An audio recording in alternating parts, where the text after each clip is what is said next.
Hathaway's annual meeting. Right now, she's got the Oracle himself, Berkshire Hathaway Chairman and CEO Warren Buffett.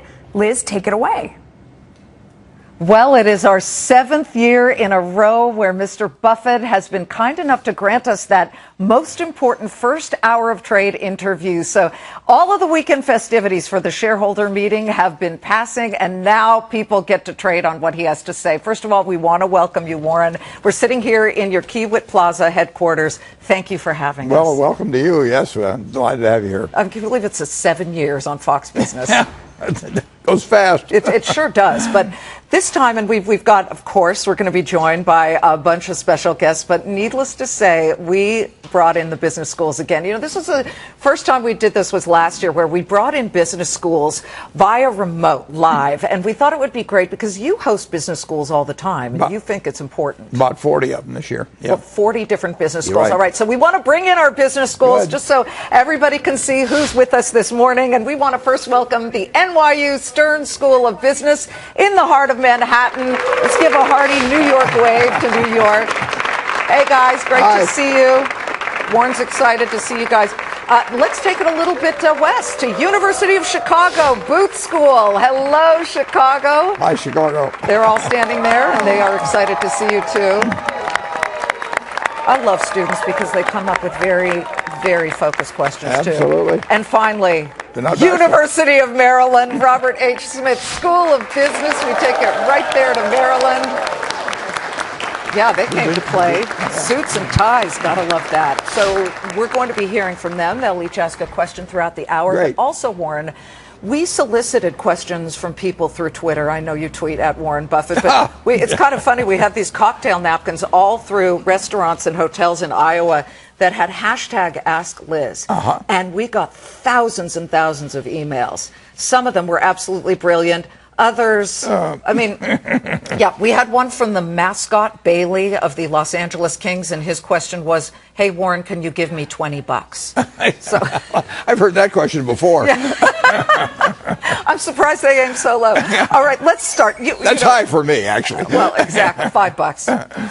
I've never seen crowds like the crowds that I saw, and I've been coming to this meeting for 9 years. Do you have a final tally on the numbers? We can't really get a count because they come and go and all that, but we know we were up many thousands above the previous record. So it certainly wasn't less than 38,000. It probably wasn't more than 40,000, but it was an all-time record. It could very well be 38, 39. Yeah, or 40 even, yeah. I want to show people, because at 3 a.m. the line starts forming, and then when the doors open at CenturyLink Plaza, and again, this is an arena that sells out every rock act on the planet, as I mentioned, from the Eagles to Rod Stewart to Bruno Mars. But take a look at the lines, and the doors open, people start flooding in, and it's just amazing to me. I mean, it's like you're a rock star. I know that analogy has been made, but let it go to your head a little bit, and, you know. They're coming to see Charlie. The questions do get a little bit tough, but, you know, we could show you the inside of what it's like, because you're sort of in the center of it, and yet you probably don't feel it. We had cameras on the floor, and Fox Business has this thing called the GoPro, which gives you a very high up shot, which is very cool. And you can see the crowds descending upon you, and you start walking through that floor. What is that like? Well, I'm having a good time, and I know some of the people that are around, and they're Berkshire shareholders, and they're happy, and they've come from a long way in many cases. We sent tickets to 50 or so countries this year, aside from, you know, every state in the union. So it's fun. We have a good time. But they bear down. Do you ever get nervous? No. It's a friendly crowd. I do bring along an extra suit in case anybody throws a pot. You can see the video, and you can. It's just interesting. When we'll show it to you in just a minute. But I was amazed, because Dairy Queen. You walk through See's chocolates, and you do all kinds of things. Yeah. And does it ever change? No, How do you plan that? Well, we want to add companies from year to year. We're sort of maxed out. That exhibition floor is almost 200,000 square feet, but we may have to figure a way to get a few more feet somehow. But you mentioned deli bars. I think we had 12,000 of them, and I think they were gone. See, John Gaynor told me 15,000. 15,000. 15,000. Okay. Yeah. I just don't see guys like Goldman Sachs, Lloyd Blankfein, or Kazaraj Sony doing this. And well, I think I might get Lloyd. I don't think he'll pass on money, but maybe we can get them into the act. Well, you are the one who actually makes money. Do you have some final numbers on things like the Nebraska Furniture Mart? The Nebraska Furniture Mart will do something over $40 million in the week surrounding the meeting, which is more than most stores do in a year. Well, speaking of the Nebraska Furniture Mart, you're going to be opening a huge one in 2015 of spring. And the minute I hit the ground here, the rumor that I heard was you might have that annual shareholder meeting in Dallas next year. Now, you said no during the meeting. However, what if the venue is larger, the hotels are less expensive and more affordable for shareholders? Would you consider doing it in Dallas for at least 1 year? I really won't. I mean, it is true that physically Dallas could handle it better than Omaha, but we'll find a way to hold it in Omaha. I can't leave Omaha behind. Well, from moving the meeting to moving the headquarters, you are from Omaha. You absolutely love Omaha. You would never leave, but the next guy who takes over may want to live somewhere else, like Iowa. He better be prepared to be haunted by me every night. I'll come back and I'll make his night times miserable. Will it be required that your successor live in Omaha? I think the probabilities are almost 100%. Pretty clear that Omaha would never, Berkshire would never give up its sort of corporate citizenship, but tax reasons become an issue. You know, are there any circumstances where you would actually revisit the situation in the near future that might prompt you, Warren, to revisit that Pfizer-type deal of incorporating overseas, say, for example, in the UK, where you get a better tax rate and it's better for shareholders, maybe? No, I do not ever see that happening at Berkshire. We do very well with the tax rates that exist in the United States.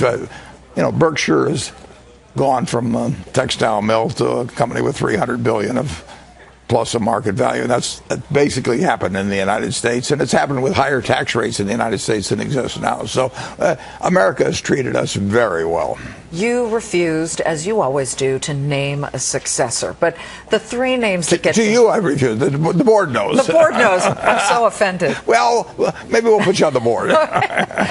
Listen, if I can find out who your successor is, it would be worth it. But the names that get floated are, of course, Greg Abel, formerly Mid-American Energy, now Berkshire Hathaway Energy, Ajit Jain, who runs the brilliant insurance business, and then, of course, Matt Rose, who's the executive chairman of Burlington Northern.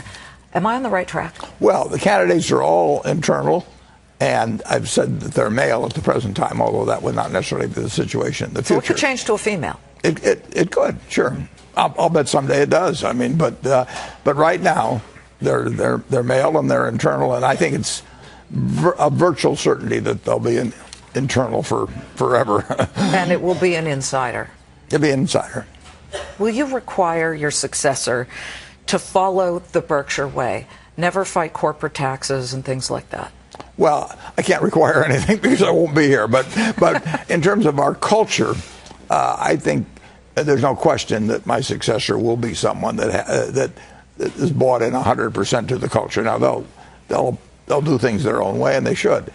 But we have a distinct culture. We set out our economic principles in the back of the annual report. They haven't changed virtually for 30 years, and we're a certain type of business. It's not the only way to run things, but it is the way we run things at Berkshire. And I can't imagine a successor changing that in a material way. You're one of the few corporate leaders who says, you know what, I pay my taxes, every bit of it, meaning Berkshire and all of that. People get touchy when you talk about taxes. Do they ever? They say, well, why doesn't he just write a check to the IRS if you feel so strongly about it? Yeah, Mitch McConnell said that one day. Yeah, it's kind of an interesting theory of taxation that you take care of a $16 trillion economy by people making voluntary contributions. But I did offer, actually, when that suggestion was made, I said I would match the amount that anybody else tossed in from Congress, and I actually would triple what Senator McConnell would come up with. And actually, two congressmen came up with a little something extra. Which ones? Well, there was a fellow in the first district of Virginia. His name's slipping my mind, but he's a very good guy. He's a Republican. I contributed his campaign. I mean, I admired him a lot, and but I didn't hear anything from the Senate. Would you? Yeah, those senators, they tend to have a little bit more in the coin there. Would you agree, though, it is a little bit of a negative to have high corporate tax rates compared to other nations, and then on top of it, what some believe are onerous business regulations? Yeah, well, I get irritated with some of the business regulations, and everybody would like to pay lower taxes, and you certainly would like to see more uniformity. But you know, we are running still a very substantial deficit in the country, and you're going to get the money from someone. And corporate taxes as a percentage of GDP have fallen over the last 50 years by a very significant amount. But they were higher under Ronald Reagan. Well, they were higher going back all the way. They were about 4% of GDP 50 years ago, and they've declined. They got to under 2%. So the corporate sector has done fine. The corporate sector has done wonderfully in this country, including Berkshire. You know. Let's go to a corporation of which you own 9%, and that's Coca-Cola. This was a huge topic, obviously, this weekend. You were point blank during the meeting when asked by a shareholder, why didn't you vote? You abstained from the vote on the compensation packages. And in fact, I found it interesting. The shareholder called it un-Buffett-like behavior. Mm-hmm. You said you really liked Muhtar Kent, didn't want to go to war with him, but yet you still didn't vote. You know you could have made such a statement to all corporations about excessive corporate comp. We made a statement. But the fact we're talking about it now, I mean, we made a huge statement, and we did it without going to war, and I think it's a statement that got heard by Coca-Cola. I've had good discussions before the vote, actually, with Muhtar. I admire the corporation enormously. I think the directors are terrific. I just happen to disagree on this, and we made the disagreement known.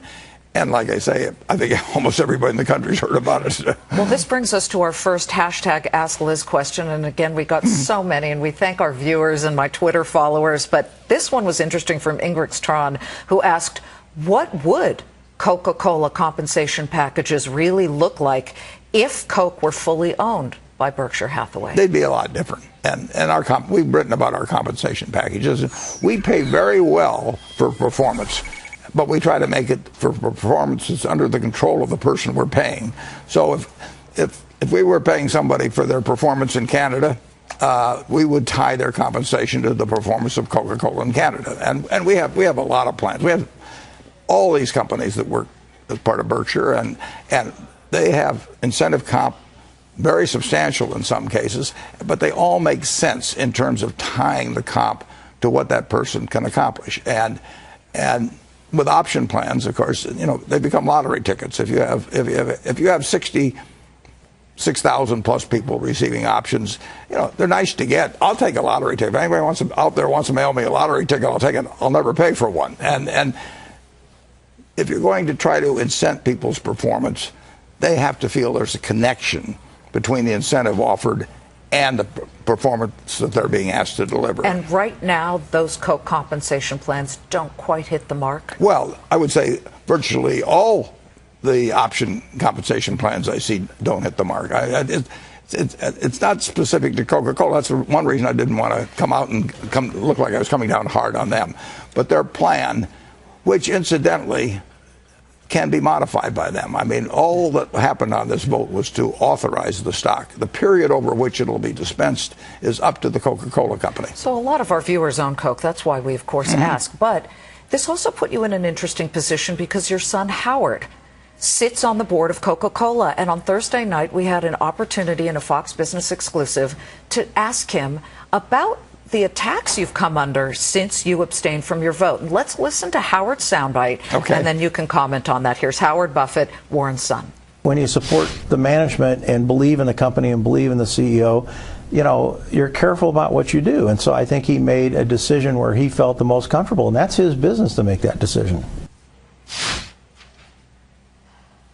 And there you go. He said he stuck up for you, but does it put you in... He said exactly what I believe, that, you know, that we registered the opposition to the plan without indicating opposition to management. Did it put you in an awkward position, or is it a conflict of interest that Howard is the non-executive chair of Berkshire, and yet I mean, he's not the non-executive chair, no. He'll be the chair. He may become I mean, I hope that he becomes a non-executive chair when I'm not you're not here. Yeah. Yeah. I'm not pushing you out. No. Well, I Don't worry. felt a little nudge there, but that's okay. Yeah. Not pushing you along. Who are you working for? Yeah. Well, it actually, the Coke conversation awakens some tigers, activist investors, and that brings us to our first business school question. NYU Stern School of Business. NYU, are you guys ready? Get up to the microphone and give Warren Buffett your question. Good morning, Mr. Buffett. My name is Kevin Baker, and I'm joined in the room with NYU Stern students and members of the Senior Honors Program who had the opportunity to come out to Omaha to meet you back in October. And so my question is kind of on this same topic of activist investors. You know, we hear every week of a new position taken by activist investors, and we all know the names Ackman and Icahn. You've already said in the past that the value of such investors depends on the company and the situation. And considering your decision in abstaining from the Coke vote, my question for you is: under what circumstances would you decide to take an active role, and why? Well, it's a good question, and you might say I took an active role in Berkshire Hathaway in 1965 when I took control, but we are not looking to change people. We may be in a situation with them where they might have a little different opinion. We might hope to influence them, but we want to join with people we like and trust, and so we are very we will not be in a situation. We will not come in a contentious way. It's just not consistent with Berkshire principles. So you and Charlie wouldn't go in with pickets and machetes? No. Well, Charlie might. I mean, but he's you can't control him. No, but there's no reason to do it. We can find wonderful businesses run by people that we trust and admire, and why go in? I mean, it doesn't pay. You don't want to get married with the idea of changing the other party. And you hope they don't want to change you. It's just much better to find people that you're compatible with and that you like and you trust, and have a good business. So that's where you'll see us going, and you will not see us going in to change things in a big way. Carl Icahn, and I know the NYU students, obviously mentioned him. He has a serious problem with what you did, and he feels that you engender crony capitalism at the top by not having voted. Have you talked to Carl? I haven't talked to Carl, but I did write a small reply. Barron sent me the article that he wrote, and Carl goes into different kinds of companies to some extent than we do. I mean, and I think he kind of enjoys the game too, but we're not doing the same thing that Carl Icahn is doing. Who would win a steel cage death match between you and Carl Icahn? Well, Charles, as you say, Carl's a member of the Giving Pledge. We're friends. But he is looking for different kinds of companies to invest in than we are. Well, you've got a huge Coke stock portfolio, minus Coke, which is a $16 billion holdings, right? About that. General Motors you own, DaVita Healthcare, which is an interesting play, Amex, $13 billion, $21 billion in Wells Fargo. I mean, we can put up the list here so people can see. $1.3 billion in Moody's stock still. Why do you still own Moody's, Warren? It's a good business, very good business. I mean, just look so even after the financial crisis, where they mispriced lots of financial instruments. Well, a lot of people mispriced. A lot of people made mistakes then, but. We pay Moody's a lot of money to rate us. I'd like to not pay them that money. So I've seen their position, the competitive position, and they operate in a business with very wide profit margins, very high returns on capital, and it's a business that will probably grow over time. Is it a conflict of interest that you pay them to rate you? Well, I wish it were, so that we didn't have to pay them. But as a practical matter, we need their rating. We shouldn't need their rating. I mean, anybody should be able to look at Berkshire Hathaway and say it's a wonderful credit. But in the way the world exists, we need their rating, and we need Standard & Poor's rating. and we are not in a position to negotiate on price. And I hate to say that on national television, where the guy listening may be the guy that determines my bill next time, but that is the position we're in. We get a lot of questions from the Ask Liz solicitation, and a lot of them were, if I had $10,000 to start investing, if I had $100,000 to start investing. But we liked this one from Ask Liz, Chris Rittenbach. And Chris asked, what is Warren's favorite stock? I'm throwing in besides Berkshire Hathaway, because I know you'll say that. For my grandkids today, people want to help their children prepare for the future. Well, I would say that they should buy a very low-cost 500 index fund, and they will buy a cross-section of America. And if they're prepared to hold it for their grandchildren for 20 or 30 years, they will do well. You know, there's somebody here who's really disappointed you didn't mention Microsoft. And that's Bill Gates, Director Bill Gates, and of course, founder of Microsoft. Come on in. Bill's going to join us. Okay, ask him the same question. well, Bill, I mean, can't you get him to pump your stock? And I can't say pump and dump because he never bought Microsoft. No, I don't believe in promoting stocks. Even great companies like Berkshire or Microsoft, Warren promotes the products, and I'd love to promote Microsoft products. When I first met Bill in 1991, I bought 100 shares of Microsoft, and I haven't sold it. I mean, I am one of their most loyal shareholders. Never sold a share. 100 measly shares. Well, okay. It's more than 100 now. They split.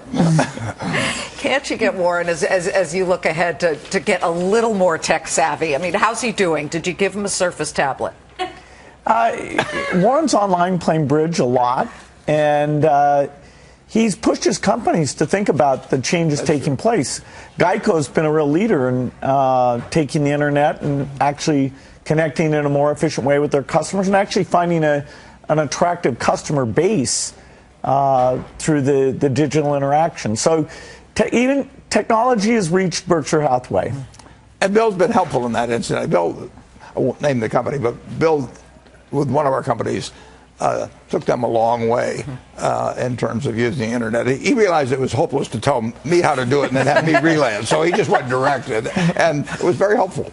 Well, Tony Nicely is no young whippersnapper, but he is on it. So he of course, running Geico and doing that. You're a director, obviously, of Berkshire Hathaway. Did you think that Warren should have at least stated his opinion and voted his Coke shares? Well, he did state his opinion, and I wish there were more people like Warren who were speaking out about executive compensation. Who's the second best proponent on this?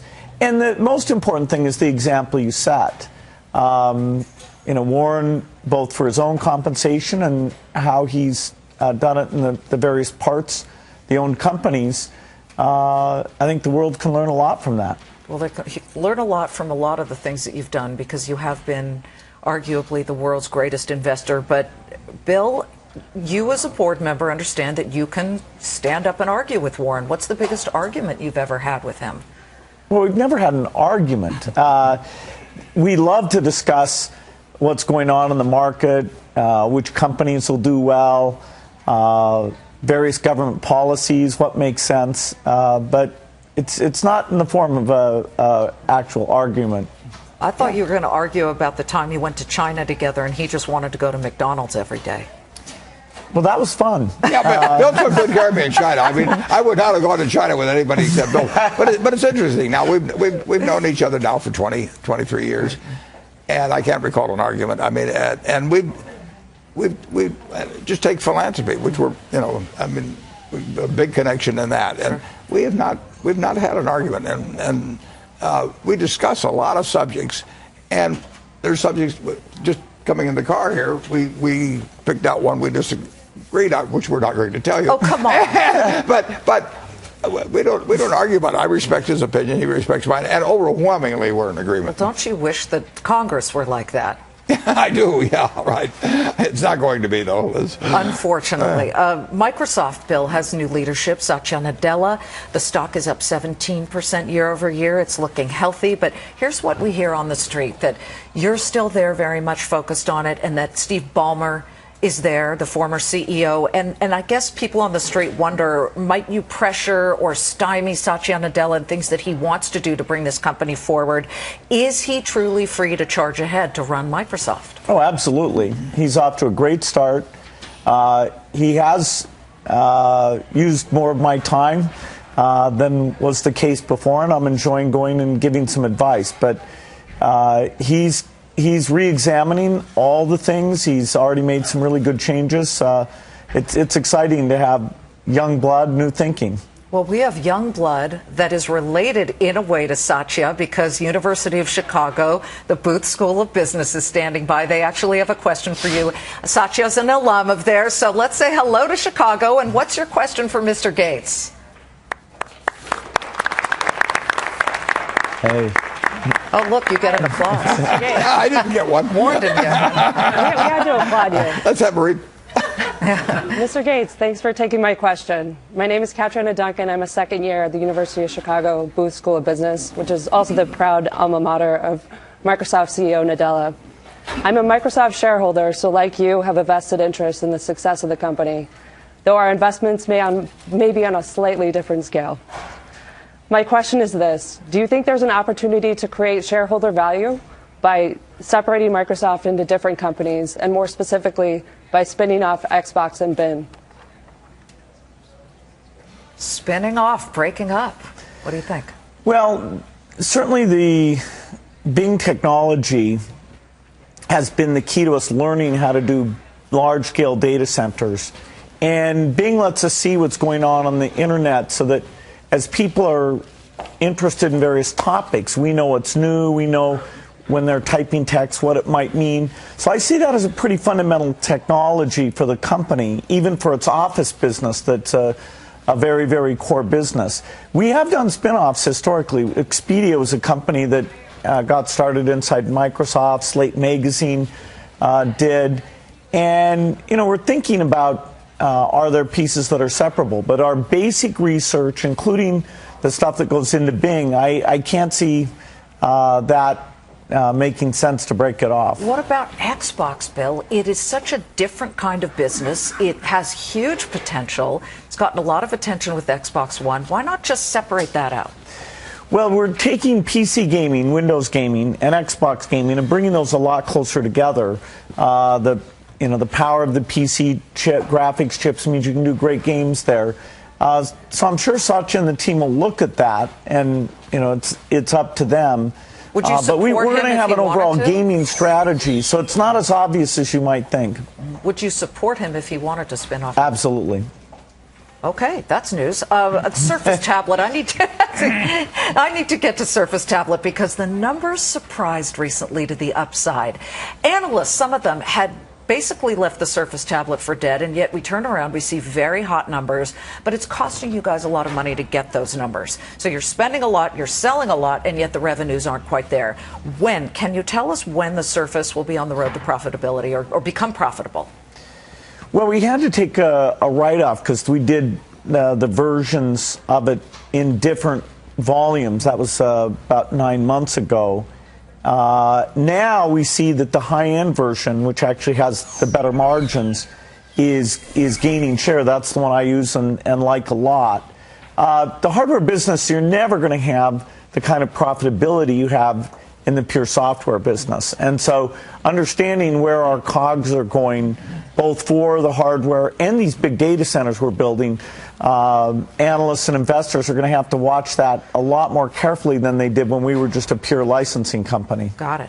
Warren's nodding like he knows what you're talking about. I don't have the faintest idea. Yeah, no, he does. Let's bring this back to chewing gum. Do you even know what a phablet is? Don't embarrass me now. You don't. You don't. I've got the manual typewriter. The electric typewriter is a little beyond me, but the manual typewriter I can handle. The manual you can work with. Social media, Warren. There's a lot of stocks out there that look like they have potential. There's LinkedIn, there's Twitter, there's Facebook. Is that something Berkshire would be interested in? Probably not. Yeah. You'd have to tell me which one is going to be where in 5 or 10 years, and I don't have a good fix on that. That's a metric when you're investing in something. I think some of them are going to do terrifically. There's no question about that. It's just I don't know which ones. And you've only tweeted 5 times, sort of? Yeah, I've had a person tweet for me 5 times. I've not trusted myself. The whole thing might blow up or something. Well, while you fear industries you don't understand, you don't fear certain industries that are a little worn at the edges, like print, like newspapers. And of course, you bought the Omaha World Herald a couple of years ago, and 3 years ago when you did that, you instituted the newspaper toss. Bill, you participate. You both were newspaper delivery boys. And on the floor, of course, the annual meeting, you were tossing away. We have video of that, and I tried. I was horrible. But, Bill, I was surprised. You were worse than I was. I felt so much better. Oh, that's gotta be and I don't know about that. Warren was really good. Let's just say that. He was the best of the 3 of us. Yeah, we'll go to the tape on that other one. Yeah, we'll have to show that. But where is the future of print right now, Warren? Everyone keeps saying we won't be reading newspapers. Well, it's declining, and it declined last year, declined the year before. I mean, it is declining, and I would say that there's no real evidence of it leveling off. Mm-hmm. The decline rate is not severe in many cases. Other places, Look at Warren. Sorry to interrupt, but Sure. Warren, you really did throw that all the way to the doorstep of the Clayton home. Yeah, that was great. Mine, I sort of made it to the front step, which still means people can walk out in their bare feet and get the newspaper. That's true. They need the exercise. Yeah, you're very thoughtful, actually. Jeff Bezos has suddenly shown interest. He, of course, bought the Washington Post. That's been a company that you're very close with. What do you hope Jeff Bezos will do with the I hope he Washington Post? succeeds like crazy. And if anybody has a chance to do so, I'd bet on Jeff. Have you talked to him? I haven't talked to him since he bought it. No, but I will talk to him from time to time. But no, I have not talked to him. Bill, an Amazon competitor, Alibaba, which is a very interesting company, possibly may announce its IPO details this week. Jack Ma, the founder and CEO, who's a former school teacher, this is a great American Chinese story. There are entire towns in China that are built around selling things on subsidiaries of Alibaba.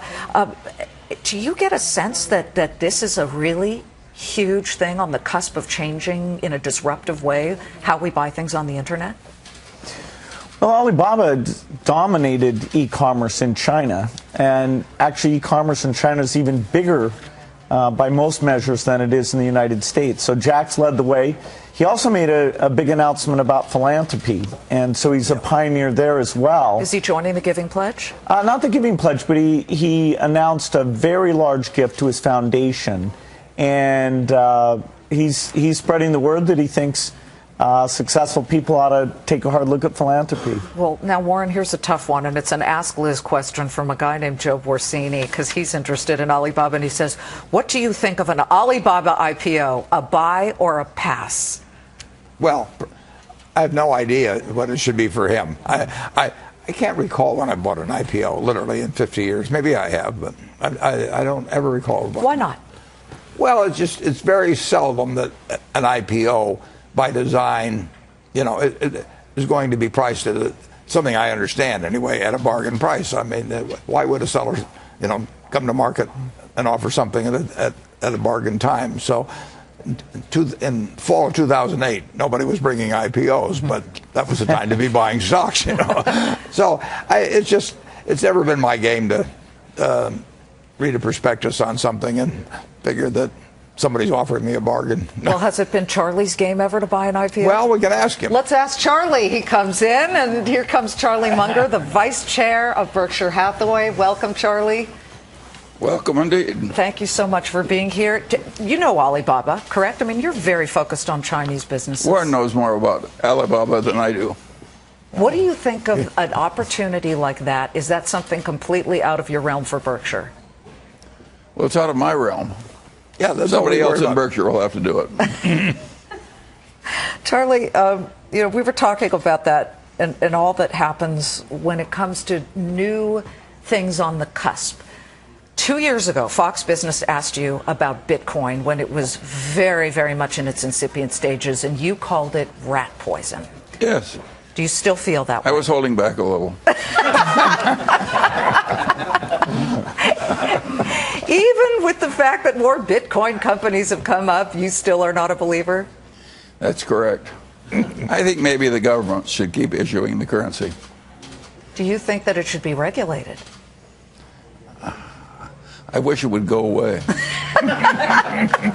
Well, this is a sort of boxers and briefs. That's your definition of regulated. Right?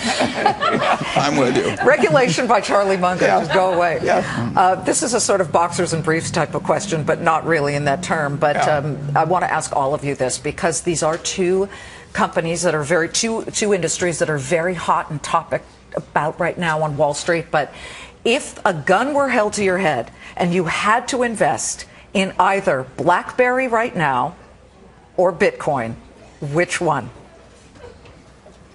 I'd probably short them both. Charlie? Well, they asked a similar question of Samuel Johnson once, and he says it's hard to determine an order of precedency between a louse and a flea. So it's a hard decision. Yes. Bill, you're the one, though, who maybe looks at disruptive technology and is less fearful. What do you think? Well, Bitcoin is mostly about anonymous transactions, and I don't think over time that's a good way to go. That is, I'm a huge believer in digital currency, and in fact, the Gates Foundation is very involved in trying to get that going in poor countries so we can have cheap financial services even for people without much money. But doing it on an anonymous basis, I think that leads to some abuses. So I'm not involved in Bitcoin. When people say, okay, so you're not involved at all, you're not investing in any Bitcoin things. Okay, no. When people say, oh, the US dollar's going away eventually, what do you say about that, Charlie? Well, eventually everything goes away. The earth blows up, the solar system disappears. So eventually, on any time scale that's of interest to me, I want more U.S. dollars, not less. Are you a believer in a stronger U.S. dollar? Well, not necessarily stronger, but I believe that the U.S. dollar will be the world's reserve currency for a long, long, long time. One time you invested in the Brazilian real. Are there currencies on your books right now? Right now there aren't, but we own a lot of businesses that do business all over the world. So we are affected by foreign currencies daily. I mean, we have insurance liabilities in foreign currencies, but we have no currency position at all. We have more pressing questions than things like Bitcoin and BlackBerry, though, and that really brings us to the global landscape and what's happening right now when it comes to Ukraine. Charlie, you brought up in the meeting that the memory of Weimar Germany, where the Deutschmark was worthless, was just a horrible one and very upsetting and very deep and dark. Your comment was related to the Fed's printing of money, but it made me think of Ukraine and all that's happening right now and how awful things had been in World War II. Do you think the tides have the potential to turn to that very dark type of behavior now that Russia seems to be very focused on putting its feet and hands in Ukraine? Well, of course, I don't know much about the Ukraine or the plans of Russia. But generally speaking, I don't like to be reminded of the Weimar Germany's inflation, which I think brought on Hitler. And I don't like to be reminded of Hitler. And I don't like modern countries trying to change borders. The United States has intervened in some foreign countries, but we haven't tried to change borders since the Panama Canal. There's an article in the Wall Street Journal today that mentions Latvia now, that Putin might be looking at Latvia. I mean, what happens if Vladimir Putin has turned into this megalomania? We've seen this movie before, and it didn't have a good ending. Well, then does the United States need to be a little more forceful, Warren? How do you feel the administration is handling Vladimir Putin? I don't know what goes on behind the scenes or anything of the sort, but I think it's dangerous when boundaries start getting changed. But it can set a dynamic in motion that really is impossible to predict. But I don't like uncertainties about things like that. So. Well, we appropriately handling Putin? And I say that, Bill, because, if he were a business competitor, for example, and was doing underhanded things to try and take on perhaps you as a competitor, and he spun falsehoods to justify his position to undermine business interests, shouldn't something be done? I mean, bring in Mario Monti or somebody. Well, there are things being done. You always have the question of, are you escalating the problem and getting into a negative sum situation? Everyone hopes that we're not going to have a situation in the Baltics, because then you have the NATO guarantee comes in. He's worth about, if you read your form of print, he's worth about $70 billion. I mean, is he worth more than you guys, right? Could be. I look at him and I think this could be a scary situation, as Charlie talks about. There are going to be, in the next 50 years, lots of scary situations. I mean, the nature of what's available in terms of nuclear, chemical, biological, cyber knowledge, and the antipathies that some people in the world have for others. I mean, we face scary situations, and some days we're more conscious of those than others, but they're out there all the time. Do you think there will be a chemical weapons attack sometime in the future? Sometime in the future, yes. I just hope it's a long way off. Me too. Back to the U.S. This interested me. You brought up driverless cars, but not in a way where it was just, oh, this is something on the horizon. You said if driverless cars hit the roads and accident rates go down because they end up being safer, that could meaningfully and negatively affect your Geico insurance unit. Yeah, but if they really work well, they're good socially. But sure, they could reduce the cost of insurance. Anything that improves, reduces accident rates, reduces death rates, and all of that will reduce the cost of insurance, and that's basically a good thing for society. But a bad thing for Geico. But overall, the world would be better off if we didn't have any car accidents. Of course, but if it got so onerous on Geico's business model, would you sell Geico? No, we won't sell Geico. No. Never. No. Never. BYD, Charlie, this is the Chinese electric car maker, which was really your idea to make a big investment in.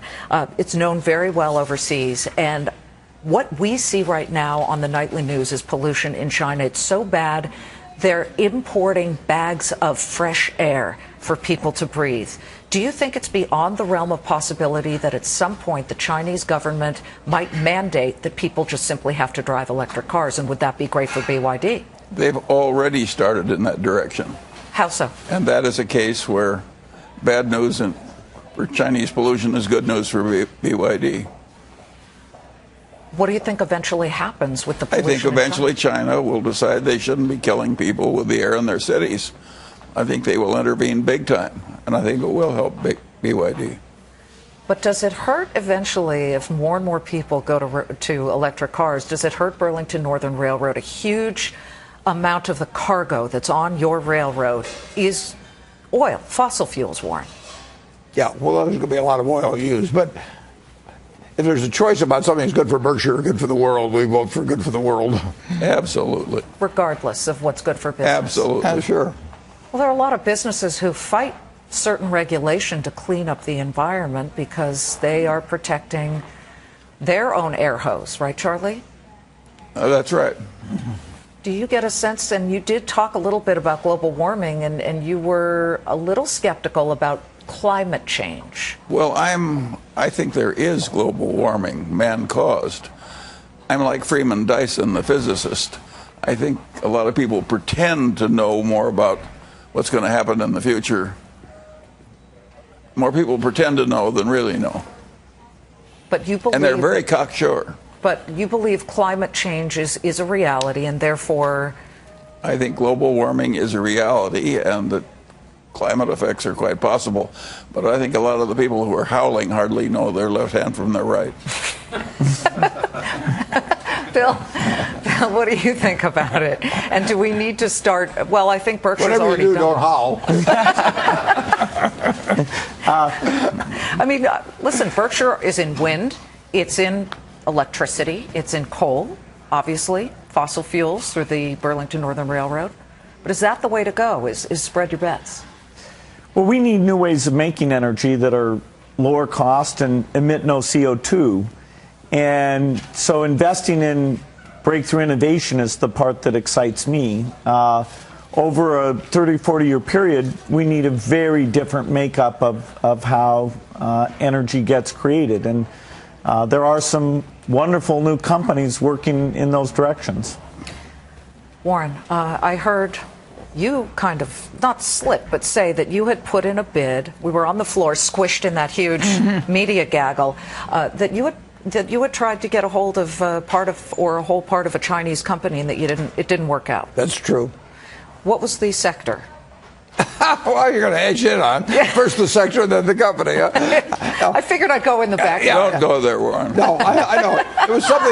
It was something I thought I understood. Didn't quite work out. No. You still looking for a Chinese company, maybe? I'm looking for a company anyplace. A company anyplace. Let's move on. Bill, you recently wrote an op-ed in the People's Daily in China calling for that nation's rich to actually help more when it comes to helping the poor. What kind of reaction did you get from that? Well, I'm just sharing how much fun I've had with philanthropy, and how it's great not only for the people doing it, but great for the country. And I think there will be some great philanthropists, including Jack Ma and others in that country. And so talking about the experience that I have and encouraging them, I focus my time on that whenever I visit China.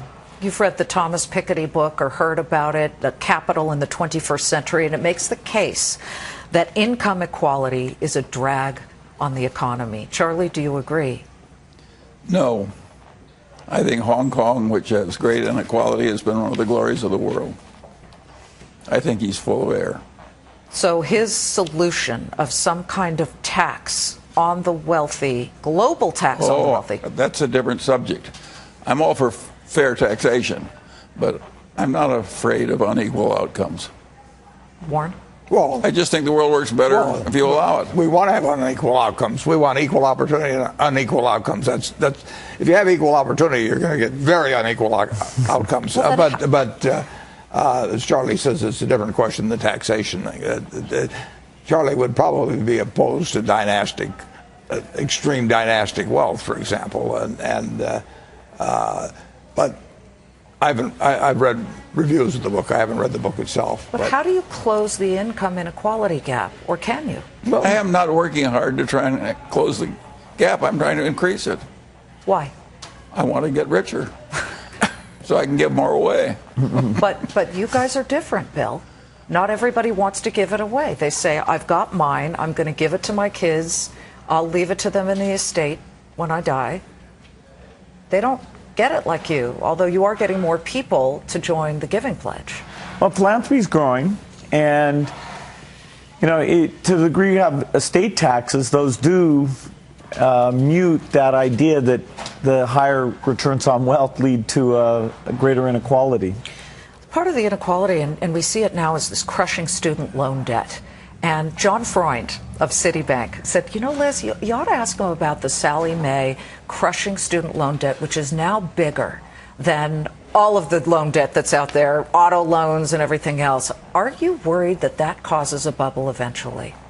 Well, I don't worry about it causing a bubble. I worry about it causing individual problems for people to take it on. When the classes come out to Omaha, I ask them how many have significant debt, and a lot of them do. And they have made the decision that the university education they're receiving is worth taking on the debt. And I think in many cases they're right, and in some cases they're wrong. But it's a choice to be made. I mean, do you want to trade away part of your future income for increasing your skills now? And that's a good trade for many people and not a good trade for others. Charlie, some libertarians say if we stopped offering student loans, tuition would come down because nobody could afford to pay skyrocketing tuition. What do you think of that? Well, there's no doubt at all that the student loans being so liberal has raised tuition. That's the way a capitalist system works. Of course, people will charge more when they can get by with it. And of course, if you make a lot of student loans, the universities can raise the tuition. And they do. Sometimes outsized to what they're offering. Well, I think a lot of education is counterproductive, but on average, it's positive. Warren? Well, I agree with that. The student is making a decision. Do I want to indebt myself? Just like if he buys a car or a house, is the asset I'm getting worth it? and to take on the loan now. And like I say, many times it is, and sometimes it isn't. Did you help pay for your children and your grandchildren's college tuition? Yeah, I paid for it. Did you, Charlie? Sure. Warren? Your kids are young, right? Yeah, but they're going to have great schooling opportunities. We'll pay for whatever education they need. Rocky Spite, another Ask Liz question that was submitted by Twitter. Do you support redistribution of wealth? Charlie? Not much. Warren? More than Charlie. Bill? Same as Warren. Same as Warren. Which brings us to the University of Maryland. They've been standing by patiently. They, of course, with the Robert H. Smith School of Business. Good morning to you, Maryland. What's your question for Warren? Good morning, Mr. Buffett. We really do appreciate the opportunity to be asking you the question today. And on behalf of the other 10 University of Maryland students who went to Omaha this past weekend, we really do appreciate an amazing experience there. Thank you so much. Berkshire Hathaway appears to have three main strategies when investing in companies. The first is to buy a minority position in the company, usually through publicly traded stock. The second is to buy out the entire company. And the third is represented by the partnership with 3G Capital to buy out H.J. Heinz. We were wondering, how do you decide which strategy you use when you want to buy a company? The question was, how do I choose which of the three? Exactly. How do you tailor it to whatever you want to do? We look for the best opportunity available at any given time. So if 3G would come to me today and say they had a wonderful idea that would we like to join them, the odds are very, very high. I would say yes, and whatever I was doing before, I would drop from the list at that point to be doing that. I like owning businesses over the long term better than I like owning stocks, simply because it keeps building Berkshire. But stocks are a marvelous alternative. I mean, there we have a choice of thousands of businesses throughout the world at changing prices. So stocks will always be an important part of our capital allocation activities. Buying a business outright is what we're really looking to do. And when we get a chance to buy in with a wonderful operating partner like 3G, that's almost too good to be true. Can I bring that up, though? You went in with them on Heinz. Right. You provided, what, about $23 billion? Well, we provided 12. 12 billion for the total, and then you didn't be part of the operation, right? No, we're not part of the operation. Okay. Does it bother you that 3G fired the man who was running it, who had done a pretty darn good job? They didn't fire. He was going to go. He let us know he was going to go as part of the transaction. Okay, all right. Let's call that even. But then there's been so much news about plants being shuttered, people being laid off. Look, business is business. Sure. We get that. But I had some shareholders walk up to me and say that left a bad taste in their mouths. They felt badly about Heinz, and they felt it wasn't very Buffett-esque. Well, it's better if you have excess people in the company, it's better not to get them in the first place. I mean, one of the reasons we have 25 people in headquarters rather than 500 is we only need 25. If we had 500, we'd have to do something about it. So the people that are running Heinz are running it the way it should be organized. There are plants that were in the wrong places, and there were people that weren't needed, but now they've got a business model that is perfect for the future. The next time we all meet next year, we'll be heading right into the 2016 presidential elections. You supported Hillary Clinton in the past. If she is a candidate, will you support her again? 100%. Charlie, do you think that Hillary Clinton would make a good president? Well, if I had to have a Democrat, I might. I might look on her very favorably. But, I'm a Republican. Has that ever weighed into the equation? I know, Warren, you vote not the party, but the person. That's true. I voted for a lot of Republicans. Right. But I voted for more Democrats. For more Democrats. Yeah.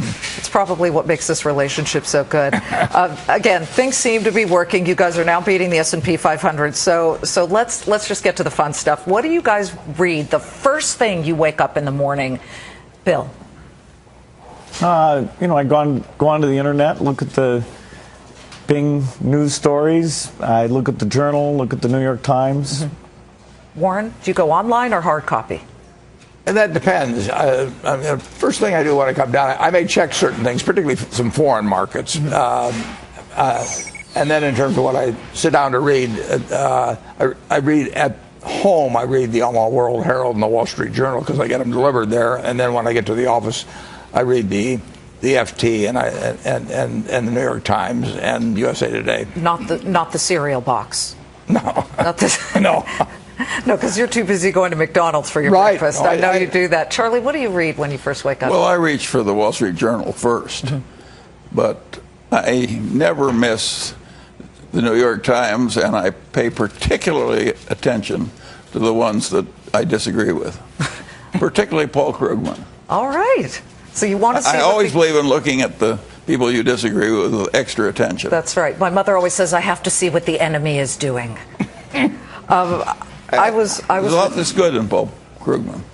I was with your children, obviously, on Thursday night with you and your youngest, Peter. He had shown me a foreword he wrote for a book that was about you by a guy named Scott Thompson. And in that foreword, Peter, your son, wrote that you're not about the look at me and all I have world, but more about following your passion. And so we had an Ask Liz question that I thought was really appropriate from someone named Ryan Barkley. At what time in your life, Warren, have you been the happiest? I've been happy through virtually all of my life, except when the deaths have occurred. I've been lucky in terms of illness or that. So I really, there was a period where I was very unhappy when I was 13 or 14 years of age. But during my adult life, I have really been happy, and I am very happy today. And we were walking through Central High, those hallways, the pictures you just saw with your kids who they just feel so comfortable among themselves and with you. To see that kind of relationship with your adult children, what did you do to foster that? I married the right woman. They had a wonderful mother, and fortunately they took on a great many of her attributes, and here are two gentlemen who can attest to that. Charlie, what is the greatest measure of success, in your opinion? Well, I think people try to succeed in different ways. Everybody would like to have a nice family life, or almost everybody. And a lot of people share our passion for getting to be a little wiser every day all your life. There's just enormous pleasure in wising up steadily. And as I said at the meeting, we're so lucky to be so ignorant that we have all these wonderful opportunities for improving ourselves. And they continue on into old age. Bill, we have massive stupidity yet to go. Bill, what is the best way to self-educate? Well, reading, getting out in the field and seeing the thing that you're excited about, surrounding yourself with very smart people who are interested in the same topic, challenging your point of view, bringing lessons from other domains into the thinking process.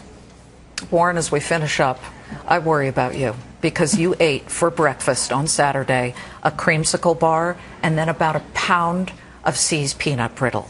More fudge, actually.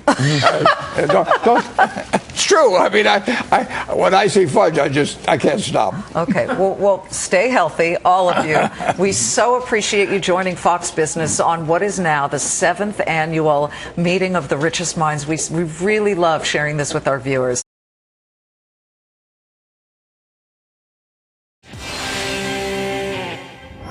There is nothing like it anywhere in the world of business. People from all over the planet descend on the town of Omaha, Nebraska to grab a glimpse of the 84-year-old man some call the Mick Jagger of the business galaxy. They come because they are desperate to hear about the company they own a piece of, the company Nebraska-born Warren Buffett founded 50 years ago, as they chase him all weekend long. Hang on his every word. I think it would be very hard for the Fed to bump rates up here. And every bite. How's it taste? This year is different, as Buffett marks 5 decades of Berkshire, which now has some 80 subsidiaries. It's more important than ever to this crowd of thousands to hear how Buffett views the world, the shaky recovery of the U.S. economy, and to scrounge for clues as to what he'll buy next. As the standing room only crowd swarm around him, Fox Business is right next to him for Warren Buffett's America. Hi, everyone. I'm Liz Clayman, and this is Omaha, Nebraska. Every year, there's a mass influx into this town of 400,000 people. They come from as far away as Russia and China to wait in line for Warren Buffett, the founder, chairman, and CEO of Berkshire Hathaway, the conglomerate that owns everything from Burlington Northern Railroad to NetJets to Dairy Queen. It is the ultimate business experience, and for the next hour, we take you behind the scenes of this 5-day business extravaganza. From the moment he leaves his home in the morning to charging headfirst into the crowds of Buffett faithful to the final root beer float with his pal Berkshire board member and Microsoft founder Bill Gates. Fox Business cameras capturing the entire weekend, and we've got your all-access pass. We begin Warren Buffett's America with the legendary investor himself. And here he is. 50th anniversary, 40,000 plus people came just to get a piece of you. You must be exhausted. I never get tired when I'm having fun, and I've been having fun all weekend. Yeah, but 40,000 house guests? Well, more than 40, I think. But they're smiling when they come, and they're smiling when they leave. You charge around that floor. It's kind of unbelievable. The crowds press in on you. You're worth $70+ billion. Are you ever worried or nervous? I think people look at that and think, what's he doing? No, I enjoy it. I mean, they're our partners, and it's great to have them come here. They came from 53 countries this year, and more than 40,000, and we want them to have a good time. Well, that's unusual in and of itself that you say they're our partners. Most CEOs, I don't want to say resent their smaller shareholders, but they certainly don't want to take 5 hours of questions from them, let alone walk among them. You're sitting there charging again through the crowd. You're taking selfies. You're letting people hug you, doing all kinds of things. You do a newspaper toss with them. Why do you do this? I love them. And we have economic principles that we print in our annual report, at the back of the annual report every year. And the very first principle is that although our form is corporation, our attitude is partnership. And Berkshire Hathaway evolved out of a partnership that I ran in the 1960s, started with my family. And so I always look at these people as partners, and I absolutely prefer small shareholders to big institutional shareholders. I mean, I like the idea that we have over 1 million people and they're participating, and overwhelmingly they buy the stock as something to own the rest of their lives. Well, not only do you love them, you say that you stick up for them too. You called Airbnb in advance of the shareholder meeting because you have people staying as far away as Des Moines, Iowa, and you didn't want them to get gouged with high hotel prices. Yeah, we had a few hotels that went to 4-day minimums and things like that, and it's my job. I'm sort of the mother hen. It's my job to look after the shareholders, and I try to do that. Airbnb jumped in. In fact, I think they even put your own childhood home up for rent. Yeah, in fact, I think they had a contest. They had a contest. I think. Well, they paid a substantial sum to the person that lives there. I happen to know who she is, and then they had this contest for whoever wrote the best something or other. In a way, you represent the all-American dream. Born in 1930, the height of the Great Depression, and 50 years ago, when you began to really formulate Berkshire, did you ever imagine that it would become a $360 billion company that is the third world's most valuable publicly traded company? Was that in your mind at all? No, it wasn't. But we just kept putting one foot in front of the other for a lot of years. And I had this terrific advantage of having a long run and being able to do it my own way. So you ought to get, I mean, if you're going to work 50 years at something, you should get something accomplished. But you talk about putting one foot in front of the other, and by doing so, sticking to your knitting, you've accumulated more than 80 companies with subsidiaries in and of themselves, but they're also diverse. Yeah. From an entire railroad at Burlington Northern to Dairy Queen. Yeah. What's in your psychology about what to buy? I try to buy things where I think I understand what their economic future is likely to be over the next 5, 10, 20 years. And I try to buy companies that have great management, because we don't have managers to put in. We only have 25 people in the home office. And I try to buy them at a reasonable price. And when we find all three of those ingredients available, and I've got the money, I write a check. You say kismet, that's it. That's it. That's it. Well, do you think it's possible, and I don't think people understand how you really began accumulating money, do you think it's possible for younger people today to do what you did, which is buy penny stocks, then sell them, and then take the profits and buy better investments as time went by, and then you're a billionaire? Well, I think there'll be a number of young people out there that are 8 or 10 years old now that will accomplish it, and there'll be a whole lot more that try it and don't. Do you remember some of the penny stocks that you first bought? Well, they weren't penny stocks, but they were cheap stocks. They were not penny stocks. In fact, some of them sold at very high dollar prices per share, but they were so-so companies. They were not great companies like we try to own now, but they were cheap. We called them cigar butts because they were there on the street and kind of soggy and didn't look like very much, but they had one puff left in them, and the puff was free. And I sort of learned investing that way, and then my to-be partner Charlie Munger straightened me out after a while and said, let's buy wonderful companies at fair prices rather than fair companies at wonderful prices. You've kind of done well with that. I was slow to learn, but I caught on after a while. After a while, 50 years later. When we come back, Warren Buffett's America and how he feels about some of the issues on Americans' minds right now, really important ones, plus the friendship, you just talked about Charlie Munger, that turned into $1 billion partnership. Buffett's pal and vice chair, Charlie Munger, on the secret to their money-drenched success.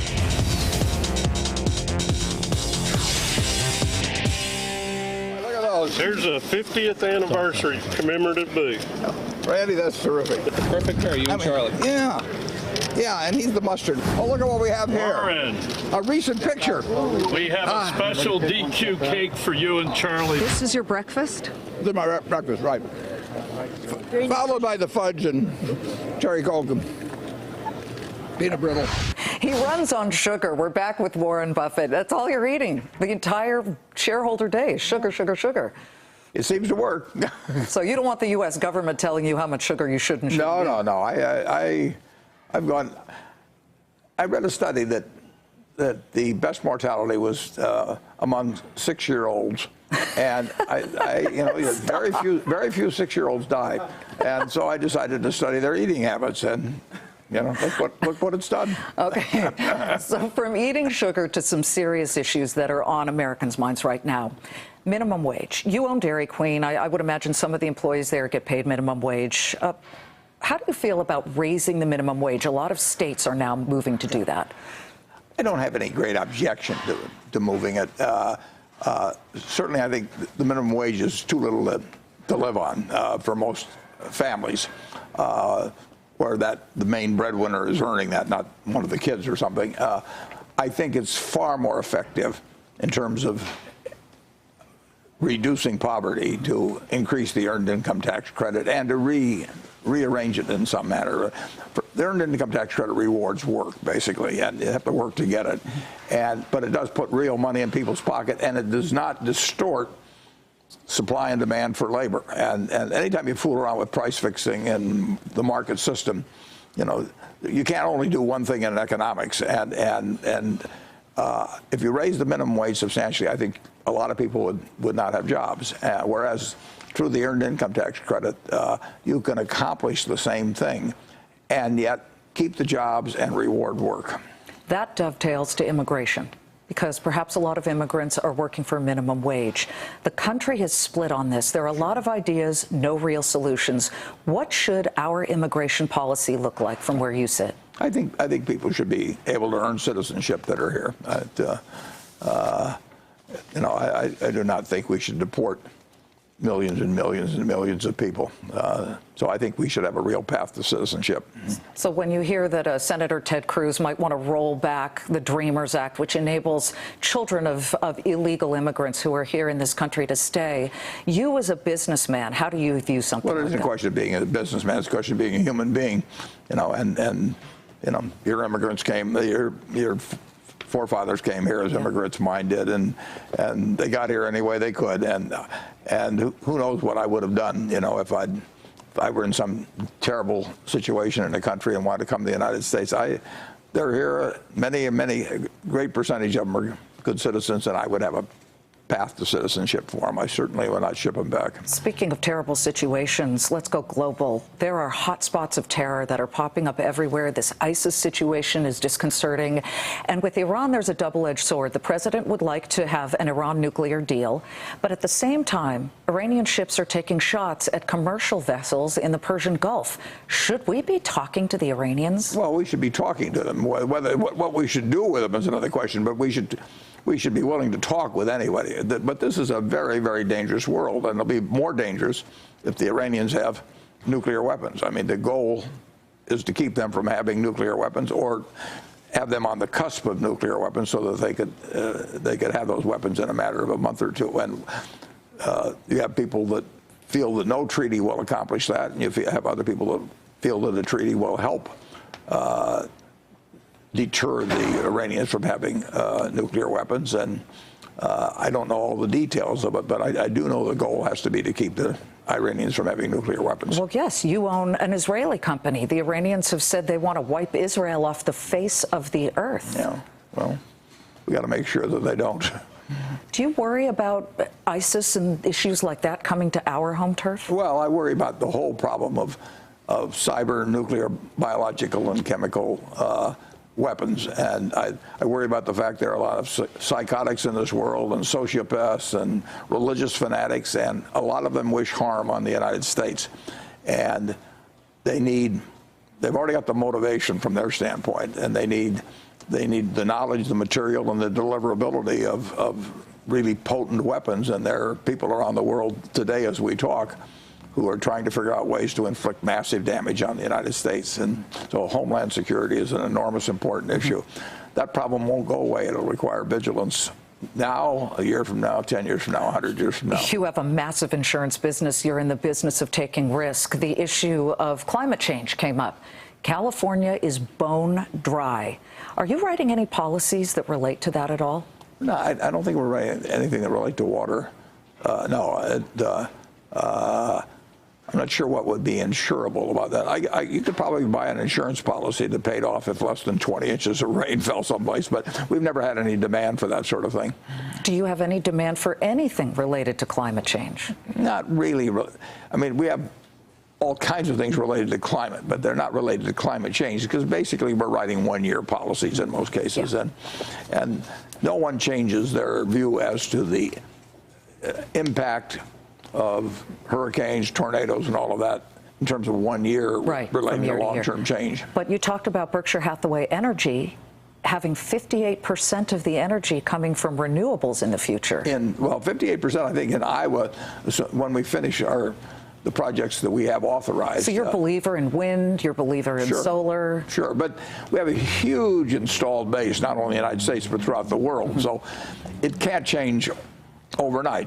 It is changing. I mean, the sources of energy in the U.S., but you're talking trillions of dollars of investment, and you can't make that change overnight. You couldn't do it physically. You couldn't do it financially. Take some time, just like it took to build this company over 50 years. It takes time. When we come back, two boys from Omaha and the decades-long relationship that built this billion-dollar empire. And later, Berkshire board member and, would you believe, ping pong partner, Microsoft co-founder Bill Gates on what he's learned from Warren Buffett.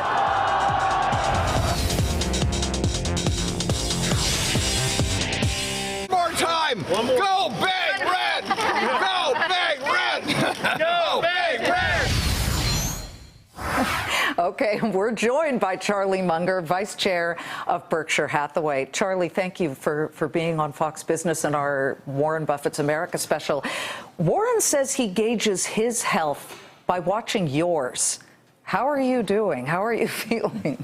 Well, I'm doing pretty well. Charred fat globules and sugar work beautifully. You keep at it long enough. So you're just like him. He calls you his canary in a coal mine, though. Absolutely. The canaries are eating sugar today. What's the secret to the success of your long-term relationship, Charlie, with Warren? Well, it just happened, one step at a time. We've had a lot of fun. We've stumbled into a lot of achievement. It's just been perfect. And of course, these days I try and comport myself so that everybody thinks there are at least 7 more good years left in Warren. Oh, well, so he's always tipping a hat to you, Warren, but you know the brain power with Charlie Munger. Absolutely. Yeah, Berkshire would be a small fraction of what it is without Charlie. Do you remember meeting him in, what, 1959? Yeah, in 1959, we went to dinner with our wives, and in about 2 minutes, Charlie was rolling on the floor laughing at his own jokes, and I did that too. So I thought, this is the guy that I identify with, and we've been doing it ever since. Yeah. I laugh harder at my own, naturally, than it is, but he does the same thing.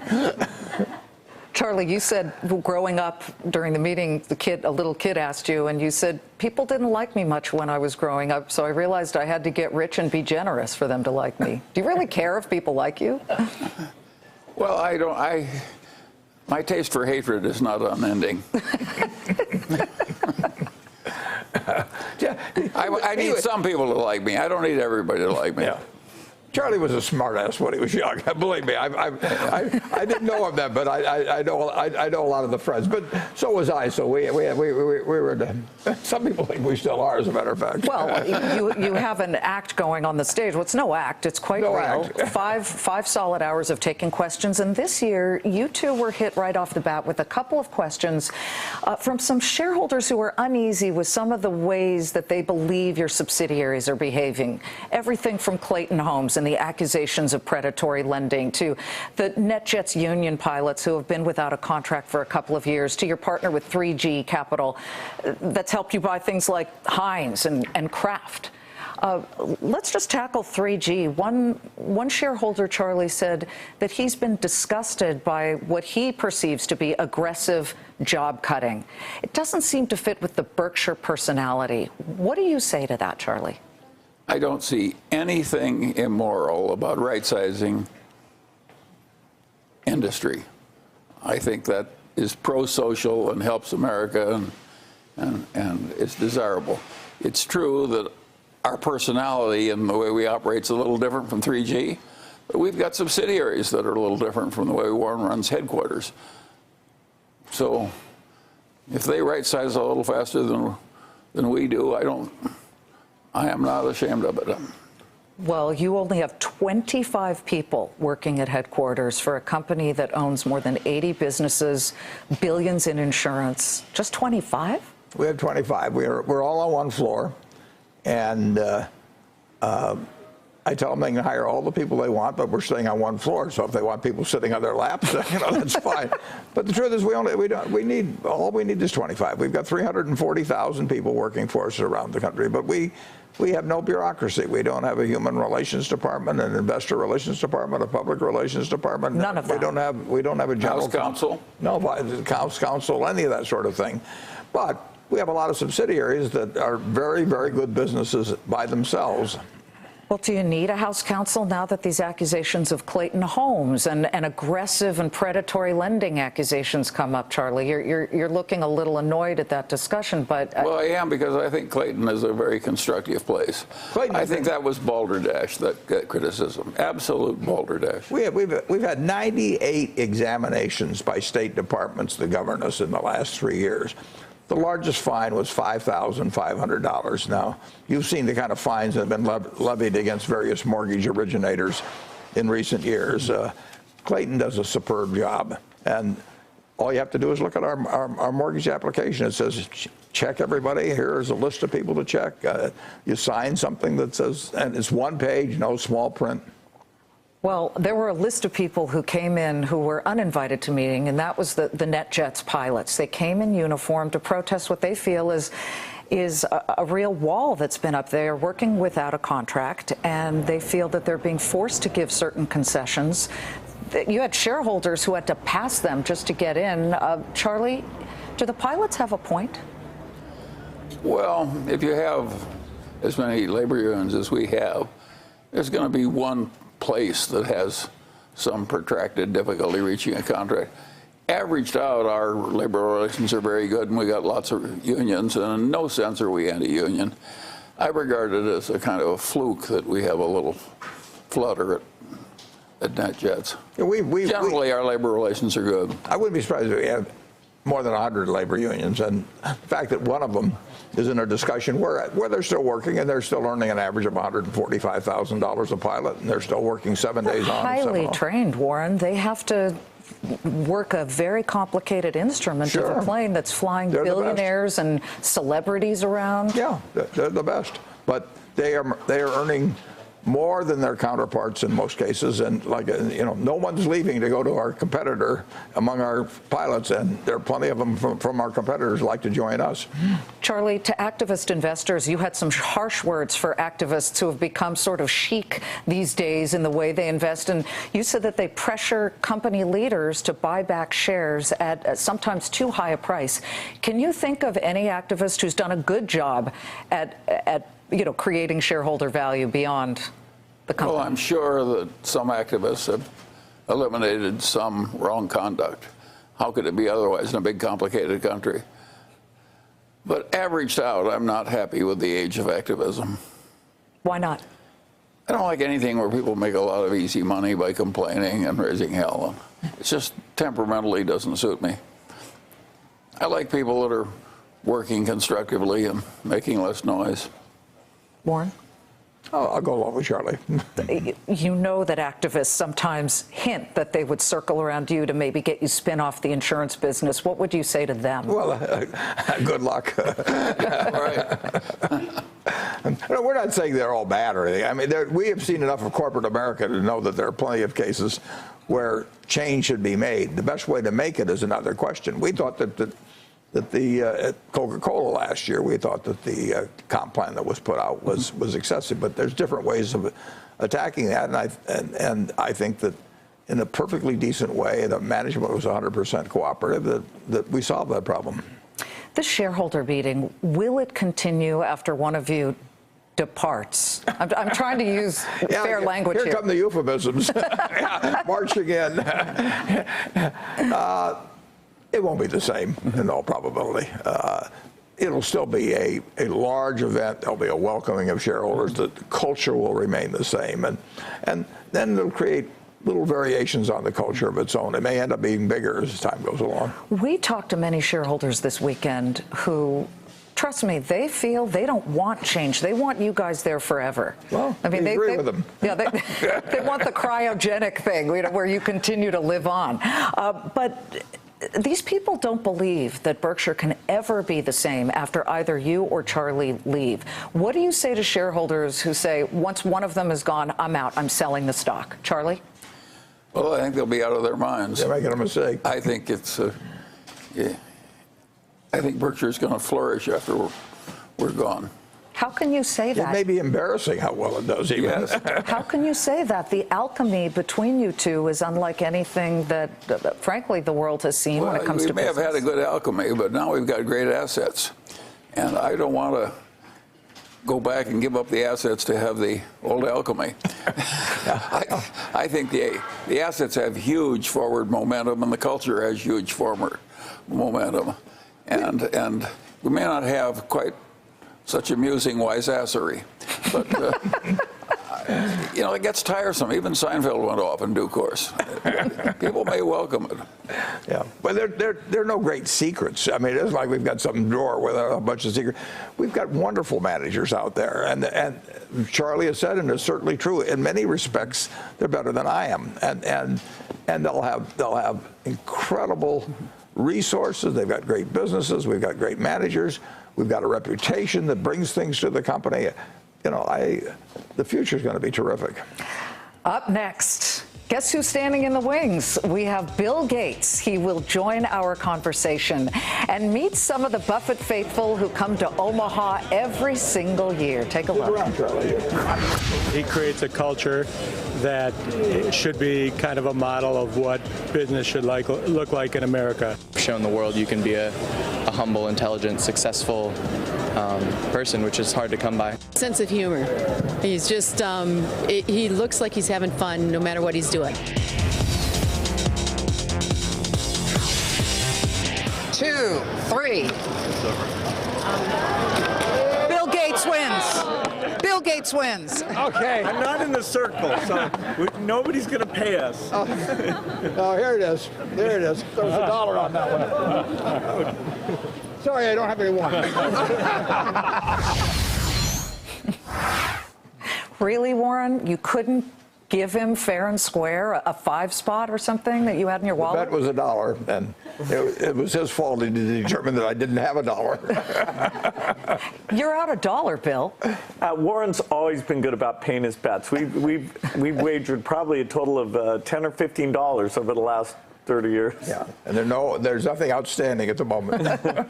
Bill, you've sat on the board of Berkshire Hathaway for what, about 10 years? A little less, yeah. A little less than 10 years. We've been talking to shareholders just about what they've learned from Warren Buffett. What have you learned from Warren about business? Well, I've learned a massive amount because I've gotten to talk to Warren about how he thinks about businesses, pricing, competition, what the value of stability is. So the whole way I approach my schedule, the way I think about business opportunity. Your schedule, he still uses a little handwritten booklet. Hey, but he has a good schedule. He keeps his time free. It is a good example for people of only doing those things that are absolutely critical. Warren, what have you learned from Bill? I learned a lot. I started learning on July 5th, 1991, and I haven't stopped. He was not very eager to join me, but his mother put in a word or two for me, and he came, and about 10 hours later they pried us out of this bedroom where we were hiding, talking, and we've been talking ever since. Well, I'm sure you talk about a lot of things. One of the things that Warren tends not to do is ask yours or any of the board members' opinions on whether he should buy something. But you, as a high-tech guy, Warren has bought millions. How many shares of IBM now? About 79 million. About 79 million shares of IBM. If he had asked you whether he should buy IBM stock, Bill, what would you have said? Well, I have a bias because of my association with Microsoft. IBM's a fine company. They've done good work. They were a huge innovator back in the 1960s and 70s. But now, Bill, would you buy that stock? No, but I have a bias in that case, so it'll be fascinating to watch how this works. Yeah, and incidentally, we can't buy Microsoft. I mean, because people would assume, if something happened the next day, they would assume Bill had told me or something. So Microsoft is one of the few stocks that's just totally off limits. But it looked awfully attractive to me, actually, at various times. Apple is the largest company in the world. Can Microsoft catch up? Well, it's amazing how well all the top technology companies are doing. Google's doing well, Apple's doing well, Microsoft's doing well. It speaks to the fact that the digital revolution has just begun. I mean, we're getting onto your wrist now. We're going to do robots. There's all sorts of ways that the software revolution is just starting. Which leads us to all the cybersecurity problems. It seems like every other day there's a hack attack or some type of breach. Do you feel that we have what it takes in this country, Bill, to protect ourselves from all these hack attacks? Well, you're certainly right that as we become more dependent on these digital systems, we have to work to make them secure, and they're not as secure as they need to be. There's a lot of things like the power system and medical records and company secrets that are in digital form, and we have to make sure the technology protects them. Warren, have you ever been hacked? Has Berkshire seen any attempted breaches? Well, not that I know of. Dairy Queen was that actually happened with our franchisees, but there was some information obtained maybe a year ago on that, but it's out there all the time. I mean, we've got insurance companies, we've got railroads, utilities. It's going to happen, and we have to build the best defenses we can. You two together created the Giving Pledge, where you convinced billionaires to give most of their fortune to charity. Russian President Vladimir Putin is purported to be the richest man in the world. Would you ever deign to go ask him to join the Giving Pledge, Bill? I don't think we'll get that opportunity. He hasn't asked me. I don't know whether he's called Bill or not. But Bill has done a fantastic job around the world. I mean, he gets around a lot more than I do. Do you get any pushback from billionaires? Well, giving should be fun. And part of the idea of the Giving Pledge is to get like-minded people together to talk about the challenges of how you involve kids or do you hire staff. And I want the Giving Pledge to make it so that everybody enjoys their philanthropy more than they would have. And that way they'll give more, they'll do it in a better way. Do you feel inherited wealth does more harm than good, Warren? Well, it varies enormously. I mean, I can give you a dozen illustrations where it's led to very good results, and I can give you plenty of illustrations. It's an individual case by individual case, but I don't believe in doing it to an extreme degree, creating dynasties myself. But I certainly I could name some families, obviously, where it's been very good and some where it's been very bad. Taxes. Americans feel overtaxed. Corporations say they feel overtaxed. You're looking at a corporate tax rate that people want to change, maybe from both sides of the aisle. Should it change, Charlie? I wouldn't be against changing it, but I wouldn't consider it a big, important issue either. Warren? Well, I think it's just a question of deciding how much you want to spend. And if you want to spend 21% or so of GDP, I think you've got the obligation to raise about 19%. And that's a sustainable arrangement. And then with all the interest we have in this country, we'll find out the degree to which it's personal and corporate and how much it's progressive and all of that sort of thing. And there is no perfect tax system. I do believe in a country that's as rich as we are that the 19% is not overwhelming, and I do believe that people who have gotten either through luck or pluck or both have done well in this country. I think should bear the greater burden, and the people who get the short straws should have a fairly light burden. When we come back, the 2016 presidential race and the legacy Warren Buffett really wants to leave. Plus, behind every successful man, there's usually a great woman. Here's Warren Buffett's longtime assistant and gatekeeper, Debbie Bosanek. And I will catch you guys later. And some of the people who call Buffett boss. What is it like being one of Buffett's managers and working under Warren Buffett in a way? I think it's an extremely fortunate place to be in. His leadership over time and his long-term focus over time is it's exceptional, and it's a great feeling. You really couldn't ask for a better boss, and I am very lucky because I'm here in Omaha, so I get to see Warren more often than some of the other managers, but he is the greatest.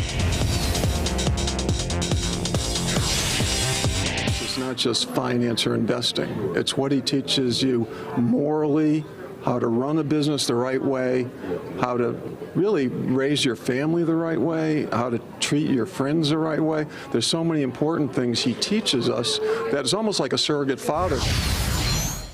That particular shareholder invested his employees' retirement funds in Berkshire Hathaway, and many of his employees, truck drivers, have retired as millionaires. Shareholders hang on your every word, Warren, and they want to know what you think about the upcoming election. You told me in February that, quote, Hillary Clinton will run and Hillary Clinton will win. Do you still feel that way with the news flow that is talking about how she may have erased emails or the questions about the Clinton Foundation donations? Yeah, I think the odds are, anything can happen with health, anything can happen in elections, who knows, but I think that she is the most likely person to be president of the United States, elected in 2016, and I'm going to vote for her. This morning, Carly Fiorina announced that she will run. She's a businesswoman. She ran Hewlett-Packard. Should we have a business person leading this country at a time where the economy is still very iffy? Do we need that, Bill? I think business skills are handy, and somewhere either in the president or the cabinet, it's good if you have people who bring that background. Charlie, business person? This is one gigantic corporation in the United States of America. Well, I don't think Carla Fiorina is going to get my vote. And Why not? She would not be my favorite Republican. There are a lot of Republicans jumping in, everyone from Mike Huckabee to Ted Cruz, Marco Rubio, maybe Scott Walker. Is there one that you feel has the particular skills right now, Charlie? No, but there are a lot I wouldn't want to vote for. Some of them might not. I approach the Republican nomination with dread. Most of them, I'm a good Republican, but they make it very hard for me, some of these people. Well, some of them might not get the GOP nomination, but you're a vice chairman. Who would make good vice president? I have the faintest idea. I've never been much interested in the vice presidency. The election's a long way away, but something that is front and center right now are the Baltimore protests. I think that they remind us that the social fabric in certain parts of the nation is very, very delicate, and people point to the economy and the wealth gap as part of the problem. What are we doing wrong here that we still have a yawning wealth gap, Warren? Well, we're going to have a yawning wealth gap forever. I mean, a market system produces hugely different rewards for people based on how well their talents fit that particular market system. I think we should do more for the people that just don't have those talents, but I don't believe in fooling around with the market system very much, and that's why I believe in the earned income tax credit. Charlie, people talk about giving more money to education, but some of the most well-funded school districts are the worst. Is money really the answer? Well, I think if you get enough social pathology in a neighborhood, it's very hard for education to fix it. So, and I think it's natural for problems to cluster in certain neighborhoods. And I think that's quite constructive when it comes to Skid Row or something. I think to have all the schizophrenics and hopeless drug addicts in one place, it's probably a good outcome. But I don't think it's desirable to have these certain neighborhoods just get so tough that practically nobody has a fair chance to rise in them. It gets to be pathological. What are we doing wrong when it comes to the economy that there are so many who have so little? I'm not sure that problem I referred to is really fixable. It may be in the nature of things that we have some tough neighborhoods. Bill? Well, the part of this that I think about the most is fixing the schools so that the kids are graduating from high school and a lot of them go on to college. If you have a sense of a future, then the way you treat your neighborhood, the way you invest in yourself is just different than if you feel there's no opportunity. And so bad high schools are at least a part of the mix we can and should fix. As we look back, Warren, and as we look ahead, you have created a company over 50 years that now employs some more than 330,000 people. That's quite a legacy to live. What's the most gratifying thing you've ever done in your life? Well, I think what I really enjoy is teaching. And Berkshire in its own way even is a teaching mechanism to some extent. And I have the college students come out and you teach your own children. I mean, your children are the best test of really your efficacy as a teacher. And so I've made some attempts in that, and some have worked out as well, and some haven't worked out as well. But that is what I like doing. I mean, I enjoy acting in that capacity. And in the end, can you say you've had fun doing it? I've had enormous fun doing it. I can't imagine anybody's had more fun in life than I have. Warren Buffett, Bill Gates, Charlie Munger, thank you so much for joining us on Fox Business for Warren Buffett's America. One crazy shareholder weekend and the things you won't see at any other business meeting anywhere else. Stay tuned.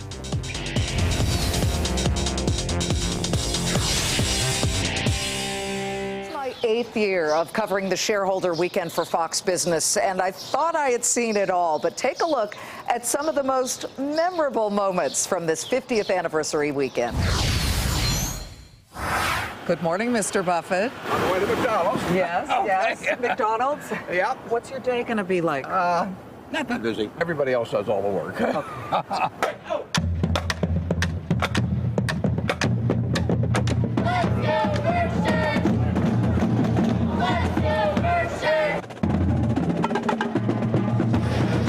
The Berkshire bra? Nice to meet you. Nice to meet you. We're in Warren Buffett's bling room at Borsheim's. I found this as a souvenir, 50-carat yellow diamond ring, $2.3 million, but there's a shareholder discount. Hope you enjoyed your all-access pass to Warren Buffett's America. Thank you so much for joining us. From Omaha, Nebraska, I'm Liz Klayman. Good night.